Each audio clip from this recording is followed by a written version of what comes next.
नमस्कार। ये part 2 video है।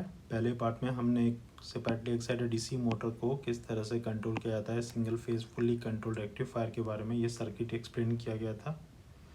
और इसमें जो करंट एक्सप्रेशन है उसको हमने डिराइव किया था, और ये जो सर्किट जितने भी हैं उसको हमने एक्सप्लेन किया था पार्ट 1 वीडियो में। तो यहाँ पर हम इस करंट एक्सप्रेशन के बाद जो एवरेज वोल्टेज है उसको निकालेंगे, और एवरेज वोल्टेज निकालने के बाद हम जो स्पीड है वो कैसे डिपेंड करता है, जैसे मोटर का जो स्पीड है वो किस तरह से वेरी करता है एवरेज वोल्टेज के ऊपर और फायरिंग एंगल अल्फ़ा के ऊपर, उस पर डिस्कस करेंगे।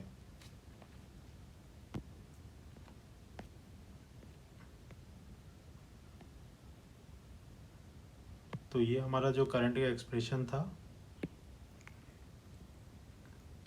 तो इस एक्सप्रेशन में हम यहाँ से कंटिन्यू करते हैं। यहाँ पर हमने ओमेगा टी की जगह बीटा वैल्यू पुट करने के लिए सजेस्ट किया गया था।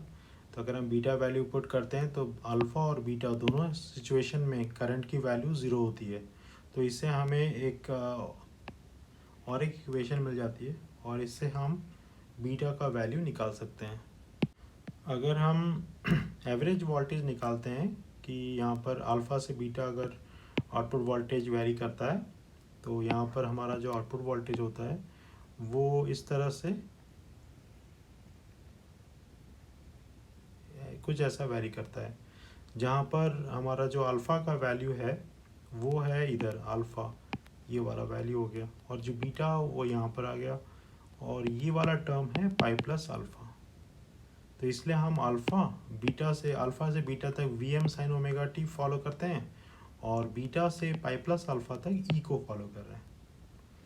तो इस तरह से हम एवरेज वैल्यू निकाल सकते हैं, और ये एवरेज वैल्यू निकलने के बाद हम इस एवरेज वैल्यू को यहाँ पुट कर दिए तो हमें ई के एक्सप्रेशन मिल गया।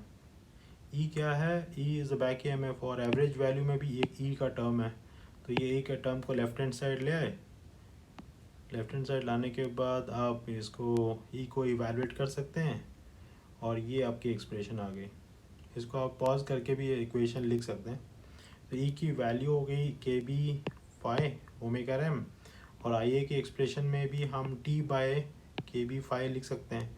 तो इस तरह से हम इसको स्पीड का एक्सप्रेशन लिख सकते हैं। यहाँ पर ये हमारी हो गई स्पीड की एक्सप्रेशन डिसकंटिन्यूअस कंडक्शन मोड के टाइम पर। अब हम अगर एक बाउंड्री कंडीशन देखें कंटिन्यूस एंड डिसकंटिन्यूअस कंडक्शन के बीच में, तो यहाँ जो बीटा की वैल्यू है, बीटा की वैल्यू हम पाई प्लस अल्फ़ा कर लेते हैं कि अगर बीटा पाई प्लस अल्फ़ा हो गया तो ये जस्ट कंटिन्यूस है, उसके बाद कंटिन्यूस कंडक्शन में जाएगा, क्योंकि करंट तो अल्फ़ा से बीटा की तरफ गया, अल्फ़ा से बीटा तक कंडक्ट कर रहा है। अगर ये बीटा की वैल्यू पाई प्लस अल्फ़ा हो जाए, यानी इसके बाद करंट कंटिन्यूस कंडक्शन में चले जाएगा। अगर हम इसको पुट करते हैं तो ओमेगा रैम की वैल्यू कुछ इस तरह आ जाती है। तो हमारे पास दो ओमेगा रैम के एक्सप्रेशन हो गए, एक डिसकंटिन्यूस कंडक्शन, दूसरा कंटिन्यूस कंडक्शन। हमारे पास करंट की भी एक्सप्रेशन है पहले से। तो इस करंट एक्सप्रेशन में हम ओमेगा टी की वैल्यू ना पाई प्लस अल्फ़ा लेते हैं। अगर ओमेगा टी की वैल्यू पाई प्लस अल्फ़ा लें तो हमारा जो करंट एक्सप्रेशन है वो कुछ इस तरह आ जाएगा। जहाँ जहाँ ओमेगा टी है वहाँ पर पाई प्लस अल्फ़ा लिया हुआ है। तो यहाँ पर हमारा जो करंट का एक्सप्रेशन है वो इस तरह से चेंज हो जाता है पाई प्लस अल्फ़ा देने के बाद, और हम इस ये एक्सप्रेशन में ज़ीरो भी कर सकते हैं बिकॉज पाई प्लस अल्फ़ा में करंट ज़ीरो है। तो ये जो एक्सप्रेशन है इसको हमने वैसा रखा और इसको हमने राइट साइड में ले लिया। तो यहाँ पर जो sine pi plus alpha minus phi है वो नेगेटिव टर्म आ जाएगा। तो ये नेगेटिव, और यहाँ पर जो नेगेटिव टर्म कॉमन ले लिया नेगेटिव, और ये साइन अल्फ़ा माइनस फाई है उसको यहाँ लिख दिया। तो यहाँ बचा 1, और यहाँ पर प्लस, क्योंकि नेगेटिव नेगेटिव ने ले लिया है, और जो बचा दूसरा है e to the power minus pi alpha cot alpha है। तो ये वाला टर्म हो गया। तो इससे ई की वैल्यू मिल गई, यहाँ ए की वैल्यू एक स्टैंडर्ड वैल्यू मिल गई हमको। और यहाँ ई की जगह हम अगर K B phi and omega M निकालते हैं तो ओमेगा एम की वैल्यू मिल जाती है, और इससे हमें आउटपुट में ओमेगा एम सी की वैल्यू मिल जाती है।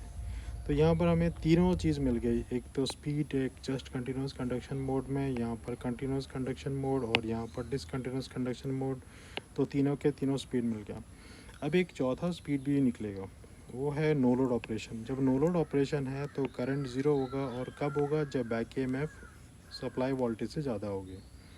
तो यहाँ पर सिर्फ दो चेंजेस हुआ है कि बैक EMF अगर अल्फ़ा अगर लेस देन π/2 है, अल्फ़ा अगर ग्रेटर देन π/2 है, तो E ग्रेटर देन VM होगा या E greater than VM sine alpha होगा।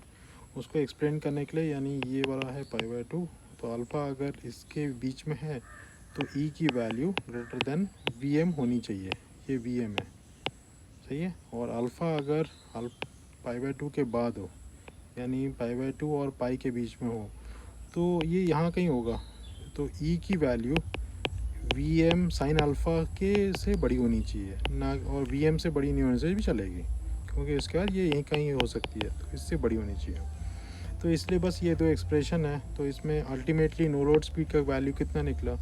E is equal to VM होगा मैक्सिमम, मतलब उसके बाद ही होना चाहिए। तो E equals to VM put करने के बाद हमें ओमेगा m0 की वैल्यू मिल गई दोनों की सूरत में, यानी अल्फ़ा 0 से π/2 और π/2 से पाई तक। तो ओमेगा m0 की वैल्यू हमें दोनों सूरत में मिल जाती है।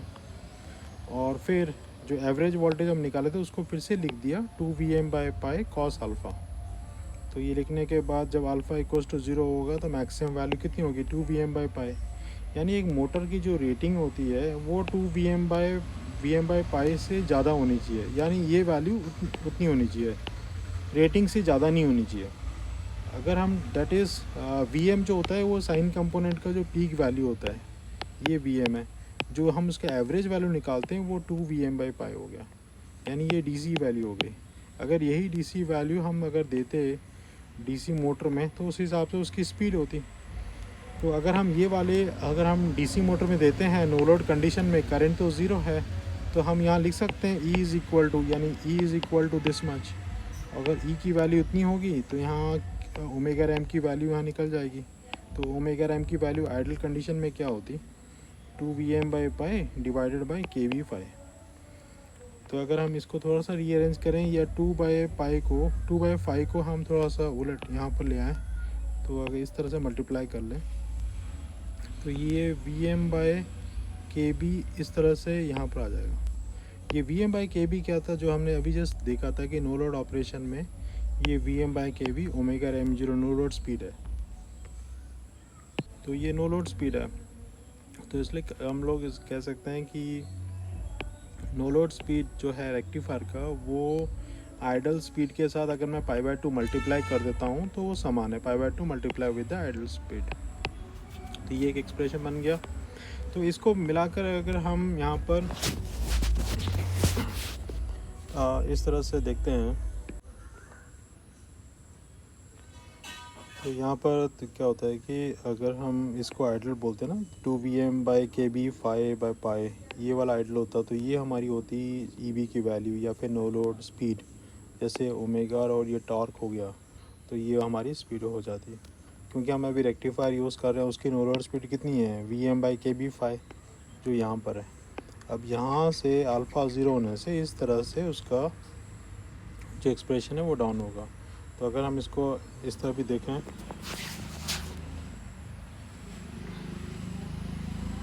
तो यहाँ पर हमारा जो स्पीड का एक्सप्रेशन है वो यहाँ पर लिखा हुआ है, कंटिन्यूस कंडक्शन और ये डिसकंटिन्यूस कंडक्शन दोनों जगह लिखा हुआ है। तो ये जो है ये हमारा बॉर्डर लाइन है, ये हमारा जस्ट कंटिन्यूस कंडक्शन का बॉर्डर लाइन है।